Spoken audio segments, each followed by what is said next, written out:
Bonjour tout le monde, bienvenue sur les secrets de Muriel. J'espère que vous allez bien. S'il y a une recette qui fait fureur sur les réseaux sociaux, c'est bien le flan vanille. Donc j'ai décidé de partager ma recette avec vous, celle que j'aime bien et qui est à mon goût. Donc c'est parti!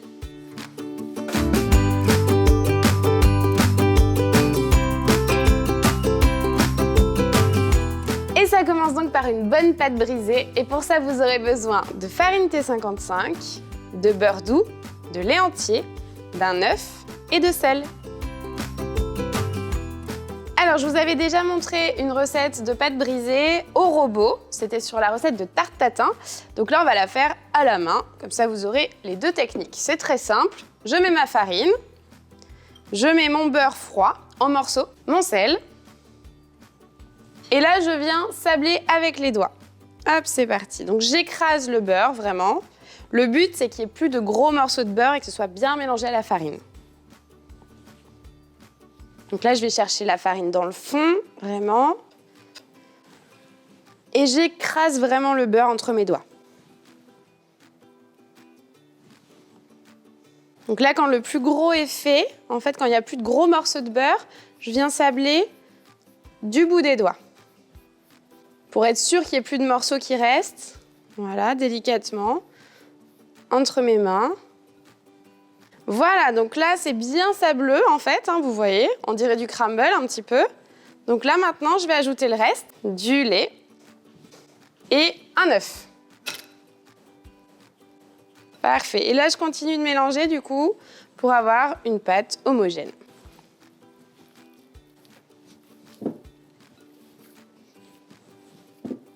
Voilà, parfait. Là, j'ai une boule de pâte bien homogène. Donc, je la travaille pas trop parce que sinon, elle va être élastique. Hop, elle est légèrement molle, hein, c'est normal. Je la mets directement dans un film pour la laisser reposer. Hein, comme toutes les pâtes, elles ont besoin. Là, en fait, on l'a travaillée. Donc, du coup, elle a réchauffé, ce qui est normal. Donc, elle est un peu trop molle pour qu'on la travaille. J'étale toujours un petit peu, ça va plus vite au réfrigérateur. Et là, 30 minutes, normalement, ça suffit. Mais vous pouvez la faire la veille aussi. Ensuite, on passe à la crème pâtissière pour le flan. Donc pour ça, vous avez besoin de lait entier, de jaune d'œuf, de crème liquide, d'œuf entier, de maïzena, de vanille liquide, de cassonade et d'une gousse de vanille. Donc la crème à flan, en fait, c'est une crème pâtissière. La seule chose qui change un petit peu, c'est que j'ai mis des œufs entiers aussi, en plus des jaunes. Donc là, je vais gratter ma gousse de vanille. Je la mets dans la casserole. Et ensuite, j'ajoute le lait et la crème. Je mets à chauffer tranquillement. Et en attendant, je vais blanchir les œufs avec le reste des ingrédients. J'ajoute mes jaunes, mon sucre cassonade. Là, c'est vraiment un choix au niveau du goût, hein, le sucre cassonade, mais vous pouvez utiliser du sucre blanc ou du sucre de coco si vous voulez. Je blanchis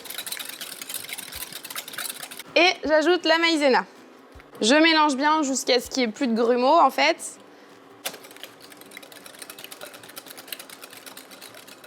Et donc, j'ajoute la vanille liquide.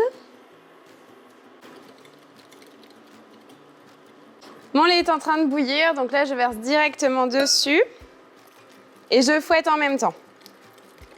J'en laisse toujours un tout petit peu dans le fond de la casserole et là, je vais en profiter pour retirer la gousse de vanille. Donc là, je reverse directement dans la casserole et je vais le cuire comme une crème anglaise, sauf que je vais l'arrêter au tout premier bouillon.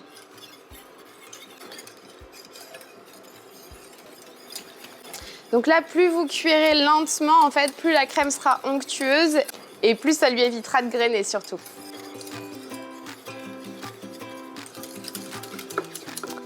Et voilà, là, il y a eu le premier bouillon. Je viens le transvaser dans un saladier. Et je la filme pour la faire refroidir. Ça, c'est important parce que sinon, ça va imbiber la pâte, en fait, si vous la mettez à chaud. Donc, je la laisse à peu près 20 à 30 minutes dans le réfrigérateur.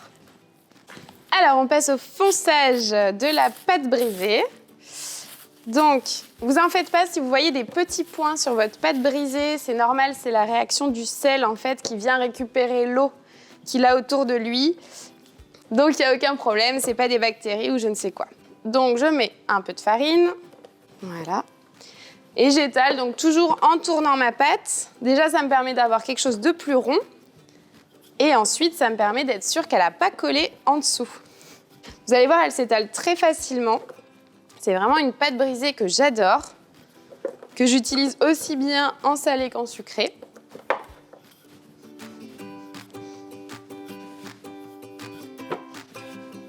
Voilà, donc là c'est bon, elle est étalée. Ensuite, alors là j'ai pris un cercle perforé de chez Debuyer, évidemment, qui est un petit peu plus haut, voilà, pour plus de gourmandise, évidemment. Donc je détaille autour un cercle, comme pour la pâte sucrée, hein. C'est la même chose. Je récupère la pâte qui reste pour faire des petites quiches, voilà. Et donc je vais venir sur mon cercle. Donc pas besoin de feuilles parce que c'est une plaque anti-adhésive, hein, donc c'est toujours Debuyer, hein. Vous savez que j'adore ce qu'ils font. C'est vraiment mes moules préférés. Donc là on va foncer. Donc déjà on vient directement dans la pâte dans un premier temps. Et donc ensuite, je fonce comme une pâte sucrée, donc c'est-à-dire que je pousse la pâte vers le bas avec ma main gauche et j'appuie contre la paroi avec mon pouce. Ok, parfait. Donc là, je pique toujours avec une fourchette. Et je viens retirer les bords superflus avec mon couteau. Ensuite, je vais récupérer ma crème pâtissière. Donc là, elle est froide. Je retire mon film. Donc je vais la couler directement sur ma pâte, généreusement. Je vais quasiment jusqu'en haut et j'aplanis légèrement. Un flan, c'est gourmand quand il y a vraiment de l'appareil, quoi, hein.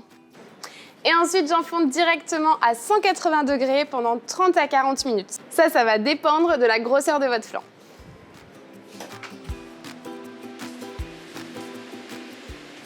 Et voilà, le flan est cuit. Il est super joli, il est bien doré. C'est exactement ce que vous devez avoir. Donc là, je peux le démouler et je vais le laisser refroidir parce que sinon, il va s'écrouler un petit peu, il sera moins bon. Donc vous le laissez refroidir au frigo et après, vous pouvez le déguster. Et voilà, la recette de flan est finie. Vous avez vu, c'est une recette qui est très simple. Donc n'hésitez pas à me partager vos photos sur les réseaux sociaux. Vous avez été nombreux à le faire et honnêtement, ça me fait très plaisir. J'ai hâte de voir les réalisations que vous allez faire à la maison. Et puis en attendant, n'oubliez pas de vous abonner, de mettre les pouces bleus, d'activer la petite clochette pour voir les notifications et ne rien louper. Et je vous dis à très vite pour de nouvelles recettes. Salut!